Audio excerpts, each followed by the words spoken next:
चलिए material symmetry basically अभी तक हम लोग देख चुके हैं कि सी आई जे के एल जो है सी जे आई एल के बराबर है।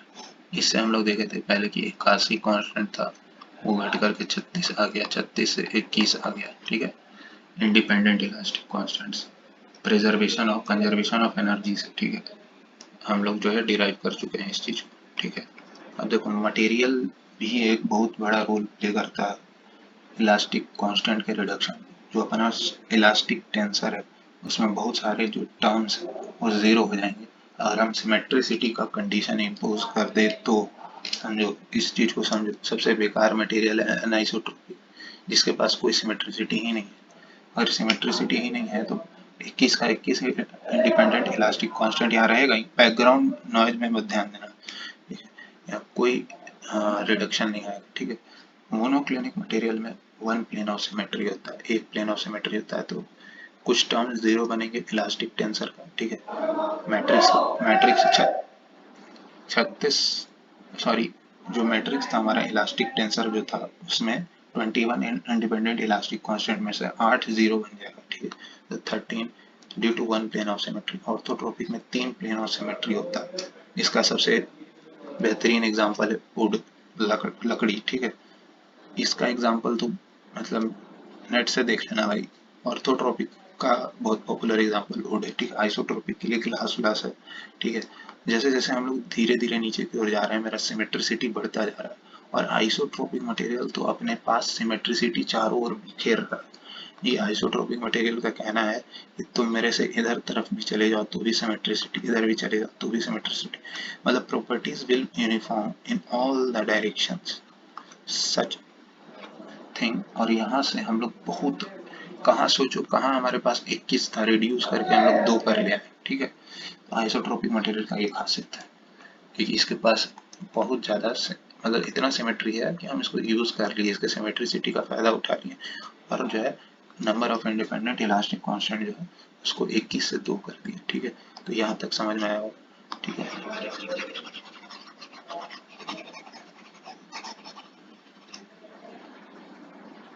हाँ, तो अब देखो कुछ चीज थोड़ा बहुत अगर सॉन्ग का आइडिया हो तो ठीक है, नहीं तो कोई दिक्कत नहीं है। वैसे ऐसा कुछ नहीं कि नहीं बुझाएगा या देखो नॉर्मल परसेप्शन क्या है, क्यों एनाइसोट्रोपिक मटेरियल में सिमेट्रिसिटी नहीं आ पाया, समझो इसका रीजन थोड़ा सा क्लैरिफाई करते हैं कि एनाइसोट्रोपिक नॉर्मली क्या लगता है लोगों को, और जो कि लगना भी चाहिए, कि सिग्मा और टाउ और एप्सिलॉन और गामा ये दोनों फंक्शनल रिलेशन ऐसे करके 12th 11th 12th में देखते हो ना।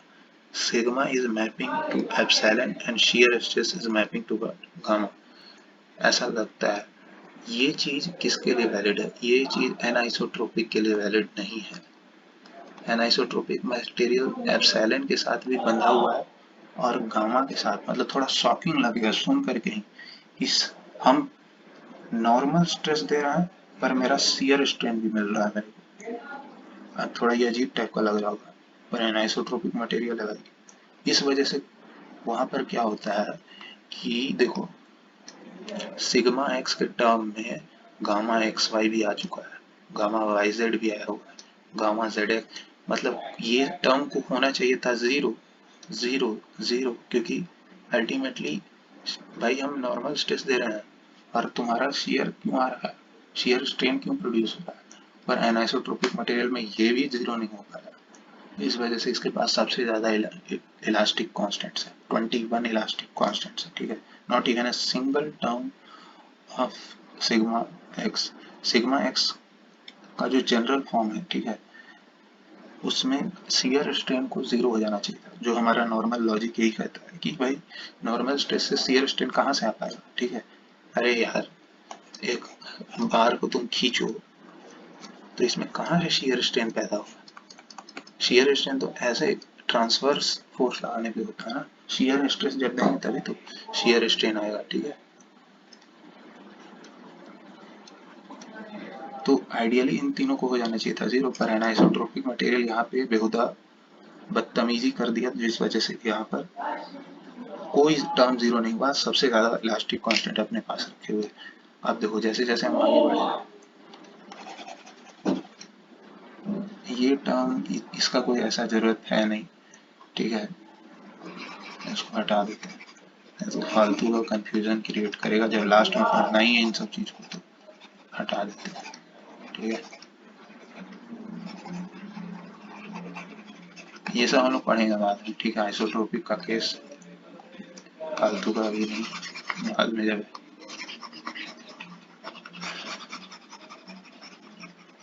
ऑर्थोट्रोपिक मटेरियल, हाँ तो क्या बोल रहे थे, एनाइसोट्रोपिक मटेरियल में कुछ भी जीरो नहीं होगा, कहीं से भी कोई जीरो नहीं आ पाएगा, ये सिमेट्री ही नहीं है, और सिमेट्री क्या है, तो नॉर्मल सा चीज था ना कि गामा वाले टर्म्स को जीरो हो जाना चाहिए, पर हाँ हम ये मान के चलते हैं कि हर स्ट्रेस टेंसर का हर एक एलिमेंट, स्ट्रेन स्ट्रेस टेंसर का हर एक element 9 different component of strain tensor से लीनियरली मैप कर रहा है। इसका क्या मतलब है, वही चीज, ठीक है, कि वो सिग्मा एप्सिलॉन एक्स से भी मैप कर रहा है, एप्सिलॉन वाई से भी मैप कर रहा है, एप्सिलॉन जेड से भी मैप कर रहा है, गामा से भी मैप कर रहा है, ऐसा हम ले करके चल रहे थे, ठीक है। अब ये अनिसोट्रोपिक मटेरियल में कोई भी टर्म जीरो नहीं हुआ। अब देखो, अब आते हैं हम लोग सिमेट्रिसिटी की तरफ।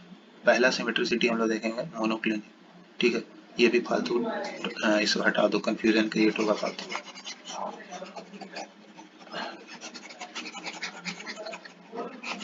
पहला केस देखते हैं मोनोक्लिनिक मटेरियल, जिसके पास कम से कम एक प्लेन, मतलब एटलीस्ट कुछ तो किया बेचारा, एक प्लेन ऑफ सिमेट्रिसिटी रखे हुए अपने पास। अब एक प्लेन ऑफ सिमेट्रिसिटी रखे हुए तो इससे क्या होगा, अरे यार बैकग्राउंड में था, उसको ध्यान में देना, ठीक है। मान लो एक क्रिस्टल स्ट्रक्चर है, मोनोक्लिनिक मटेरियल का यूज देखो मतलब रेयरली मिलता है, ऐसे गूगल कर सकते हो, ये सब मटेरियल साइंस का टॉपिक हो जाता है, ठीक है।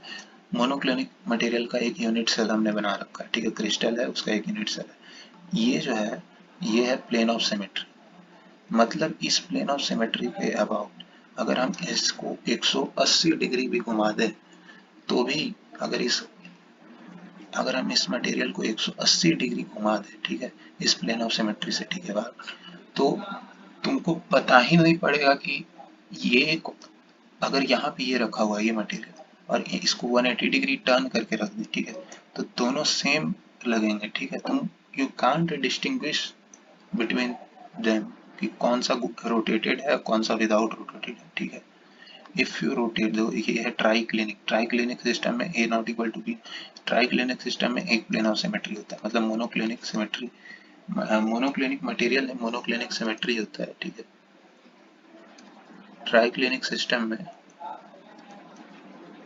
ऐसा देखने को मिलता है, ठीक है, ये सब मटेरियल साइंस में पढ़ते रहना, ठीक है, और मटेरियल साइंस में भी शायद क्रिस्टलोग्राफी वगैरह में है ये सब, ठीक है।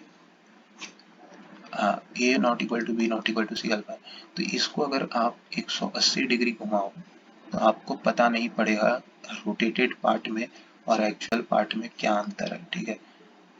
अच्छा सिर्फ हाँ ये ध्यान रखना कि जब हम घुमा रहे हैं तो 180 डिग्री ही घुमाने पर ऐसा होगा कि इसको इसकी इसकी माता श्री भी आ जाएगी ना, तो 180 डिग्री भी घुमा देना तो वो पता नहीं कर पाएगी कौन एक्चुअल है कौन घुमाया हुआ है, ठीक है। लेकिन सिर्फ 180 डिग्री घुमाने पर ही, और किसी एंगल पे घुमा दोगे तो पकड़ा जाएगा, ठीक है। तो 180 डिग्री रोटेशन ही यहाँ परमिट है, ठीक है। अब सुनो, ये मेरा है मोनोक्लिनिक मटेरियल, ठीक है, जिसके पास एक प्लेन ऑफ सिमेट्री है, ठीक है। अब जो है इस प्लेन ऑफ सिमेट्री के अबाउट अगर तुम इसको 180 डिग्री घुमाओ, एक पॉसिबिलिटी ये है, दूसरा पॉसिबिलिटी एक है ये भी है रिफ्लेक्शन का। रिफ्लेक्शन जनरली आसान पड़ता है, पर हमारा जो अभी जेओटी वाले कोर्स में उसमें रिफ्लेक्शन करके नहीं दिखाया है, ठीक है। हम लोग रोटेशन को ही लेकर चलते हैं, जो दिया हुआ है सिलेबस में उसी को करते हैं, ठीक है। बाकी रिफ्लेक्शन भी दिखा देंगे, कोई दिक्कत नहीं है, लेकिन हाँ उस जो दिया है उसी को पढ़ते हैं पहले, ठीक है, टू द पॉइंट पढ़ते हैं, ठीक है, एग्जाम है उसके हिसाब से पढ़ते हैं, ठीक है। मान लो इसको जो है हम लोग ऐसे लेटा दिए, कोई अंतर नहीं, ये देखो अपना ट्राई क्लिनिक मटेरियल बैठा पड़ा है यहाँ पे। अब देखो इसको यहाँ पे इसको हटाओ, मतलब ट्राई क्लिनिक मटेरियल है यहाँ पे, इसके पास ये जो है ये वाला ये वाला प्लेन ऑफ सिमेट्री को हमने मैग्नीफाइड व्यू में दिखाया है।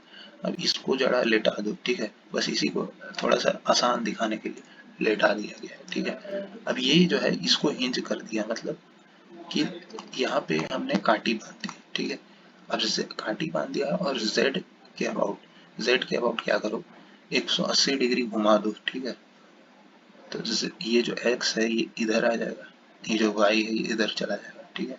ये y इधर आ गया, ये x इधर आ गया। ऐसा करने से इसकी माता श्री भी अगर आ जाए ना तो पहचान नहीं पाएगी कौन मेरा असली बेटा है, कौन मेरा रोटेटेड बेटा है, ठीक है। जो तो ये मोनोक्लिनिक मटेरियल में हम लोग ऐसा करते हैं, ठीक है। अब रोटेशन किया हमने कितने के बाद, 180 डिग्री के बाद, ठीक है। तो अभी हम लोग रोटेशन ट्रांसफॉर्मेशन पढ़ के आ चुके हैं स्ट्रेस में, ट्रांसफॉर्मेशन ऑफ स्ट्रेस टेंसर, वहाँ पे ये सब याद रहना चाहिए। एच डैश है cos x dash x cos x dash y. अब नया स्ट्रेस एलिमेंट, नया जो स्ट्रेस रोटेशन के बाद जो नया स्ट्रेस टेंसर होगा वो हम लोग देखने जा रहे हैं, ठीक है। रोटेशन के बाद जो नया स्ट्रेन टेंसर होगा वो हम लोग देखेंगे कितना होता है। सिमिलरली ऐसे भी ये भी लिख सकते हैं इसी तरह, ए आई जे सिग्मा ए आई जे ट्रांसपोज, ठीक है, cos x x dash cos x dash y cos x dash z, ठीक है। बस इसका इससे प्रोडक्ट करते जाओ, x dash by x dash z, और उसके साथ कॉस ले लो, ठीक है। तो खुद सोचो एक्स डैश और एक्स के बीच का एंगल कितना है, 180 डिग्री, ठीक है। ये ये ये 180 डिग्री घुमा, वाई बाई डैश ये तुम लिख सकते हो अपने आप, ठीक है। एक्स डैश और एक्स के बीच का एंगल कितना है, एक्स डैश और वाई के बीच का एंगल कितना है, एक्स डैश और जेड। हमेशा याद रखना है एक्स डैश और जेड के बीच का एंगल 90 इसीलिए जेड जो है प्लेन के बाहर, ठीक है। तो इससे जो मेरा जो है ए आई जे जो आ रहा है ये ए आई जे, ठीक है, ये ए आई जे है, ठीक है। यहाँ पे एक गलती है, एक माइनस वन यहाँ नहीं होगा, ठीक है।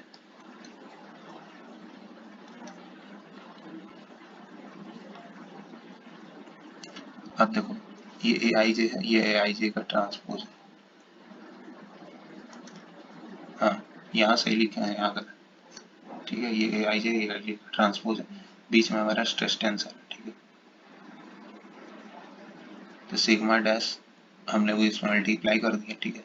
Sigma x tau x y minus tau x z tau y x sigma y minus tau y z, ठीक है। अब इसको हम जो है इससे कंपेयर कर रहे हैं अपने विदाउट रोटेटेड जो हमारा स्ट्रेस टेंसर था उससे कंपेयर अगर करें, sigma x sigma y sigma z tau x y tau x z tau z x tau z y tau y, sorry ये क्या लिख दिया, यहाँ वाई होना चाहिए था, ठीक है। समझ जाओ, sigma y sigma z tau y x tau y z, ठीक है, tau z x tau z y. जब हम लोग इसको इससे कंपेयर करेंगे, ठीक है, तो मेरा सिग्मा डैश सिग्मा एक्स के बराबर टाउ एक्स डैश वाई इसके बराबर tau dash y z minus tau y z के बराबर tau dash x z minus tau x z के बराबर sigma z dash sigma z के बराबर, ठीक है। ये कंपेयर करके मेरे को मिलेगा, ठीक है। अब अलग से तुम इसके लिए ट्रांसफॉर्मेशन मत लगा लेना क्योंकि सेम ही आएगा। अरे जो स्ट्रेस के लिए ट्रांसफॉर्मेशन लगा स्ट्रेन के लिए भी वही वही एंगल बनेगा, वही सब चीज बनेगा, तो सेम छाप दो यहाँ पे, उतना क्या दिमाग लगाना। अब देखो ये चीज क्लियर हो गया होगा ना। अब देखो ये हमारा मैट्रिक्स था, ठीक है। अब जब हम इसे रोटेट कर दिए तो नया मैट्रिक्स जो है C11 epsilon x dash C12 epsilon y dash C13 epsilon z dash C14 gamma dash x y, ये बन गया। मतलब ये पूरा रो इस पूरे कॉलम से मल्टीप्लाई, तो नॉर्मल सा चीज है, ठीक है। यहाँ पे एप्सिलॉन एक्स वाई नहीं होगा, यहाँ गामा एक्स वाई लिखना है, ठीक है। अगर एप्सिलॉन एक्स वाई लिख रहे हैं तो 2 टाइम्स लिखना पड़ेगा, ठीक है। ये गलती है मेरा गलती है, ठीक है। अब सुनो, अब यहाँ पे देखो सिग्मा एक्स डैश किसके बराबर है, सिग्मा एक्स के बराबर, देखो खुद ही देख लो। एप्सिलॉन एक्स डैश जो है एप्सिलॉन एक्स के बराबर है, epsilon y dash epsilon y के बराबर है, gamma x dash y gamma x y के बराबर, लेकिन गामा डैश वाई जेड जो है minus of gamma y z के बराबर, गामा डैश जेड एक्स जो है minus times gamma of z x के बराबर, ठीक है।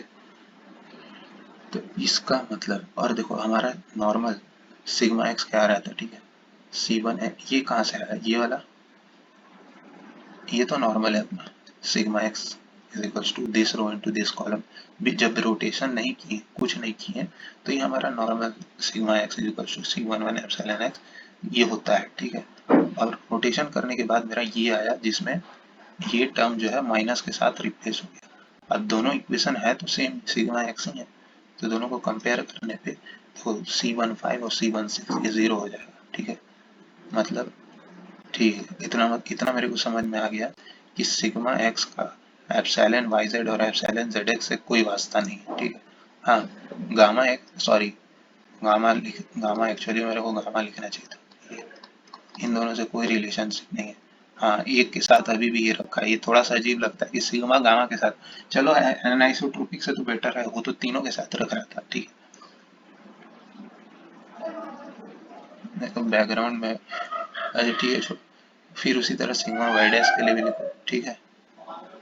सिग्मा वाई डैश के लिए कैसे लिखना, ये ट्रांसफॉर्मेशन करने के बाद डैश डैश डैश बस लगा दिया गया, ठीक है, और डैश का वैल्यू पुट कर दिया गया है, ठीक है। गामा एक्स डैश वाई का value gamma x y, gamma dash y z का value minus gamma y z, gamma dash z x का value minus time gamma z x, बाकी कहीं नहीं कुछ चेंजेस आएगा, ठीक है।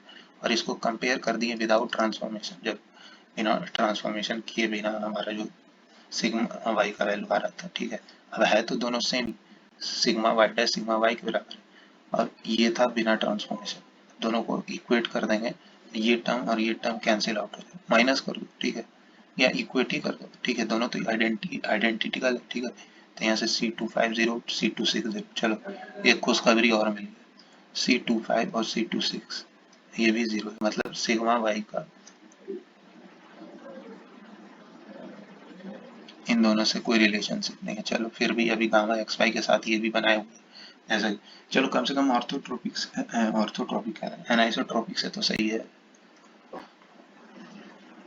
मतलब हमको ये देखने का मिला है कि मोनोक्लिनिक मटेरियल में भी सिग्मा देने पे गामा मिलता है, ऑल्दो बेटर देन और anisotropic, but it is a kind of shocking thing. You are applying normal stress and you are in return you are applying an axial or your normal load, and in return your body is undergoing shear deformations, ठीक है।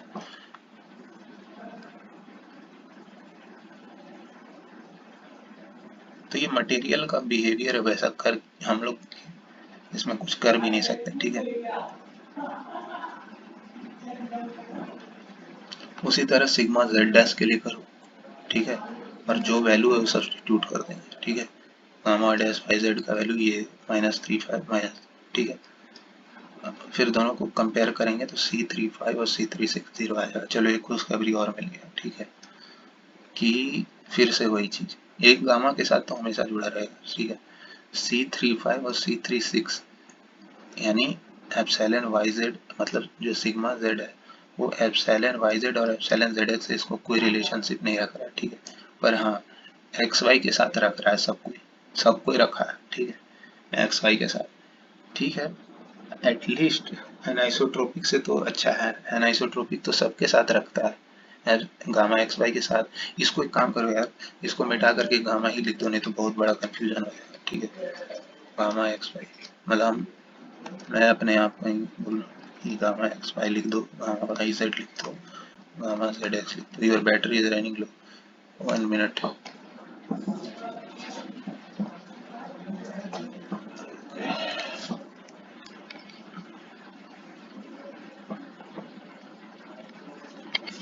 ठीक है, अब battery का हो गया काम।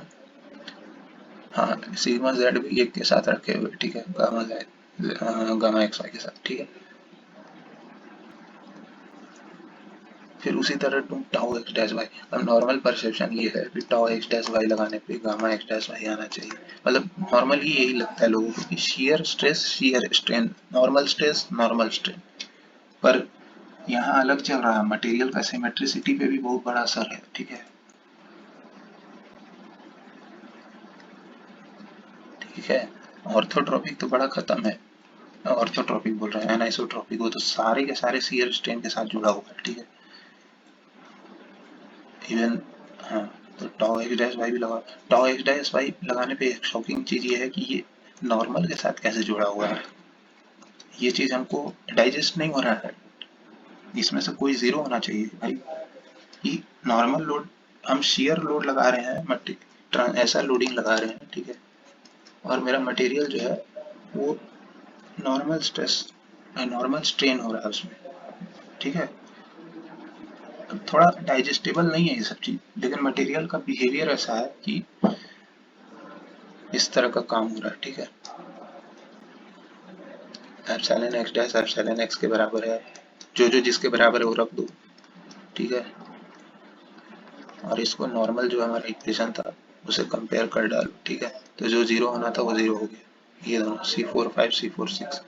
Ultimately यहाँ से मेरे को ये पता लगा कि टाउ एक्स वाई जो है इसका मतलब C45 और C46 से नहीं है, ठीक है, और होना भी नहीं चाहिए था, ठीक है, लेकिन हाँ C44 से ये है, इसके साथ ये अटैच है, गामा एक्स वाई के साथ सबको ही अटैच रहना चाह रहा है, ठीक है, मतलब एक शेयर, मतलब सॉरी,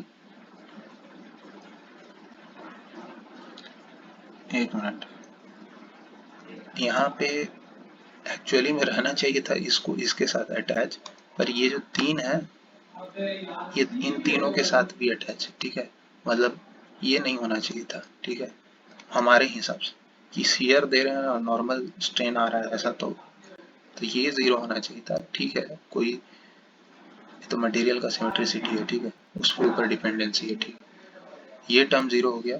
तो अब कुछ भी नहीं समझ में रहा तो ये समझो कि 21 इंडिपेंडेंट इलास्टिक कांस्टेंट में से 8 जीरो हो गया, ठीक है, ठीक है, ड्यू टू सिमेट्रिसिटी। एनाइसोट्रोपिक में इलास्टिक टेंसर में 21 इंडिपेंडेंट इलास्टिक कांस्टेंट था, due to I have imposed a condition of symmetricity on it, so I get 8 zeros out of it. Sometimes C45 मतलब 8 जीरो मिल गया तो 21 में से 8 गया तो 13 इंडिपेंडेंट इलास्टिक कांस्टेंट है मोनोक्लिनिक के पास। Further when we will add more symmetries to the material, orthotropic में 3 प्लेन ऑफ सिमेट्री है, तो और जब हम सिमेट्रिक कंडीशंस को ऐड करेंगे और रिडक्शन होगा, ठीक है।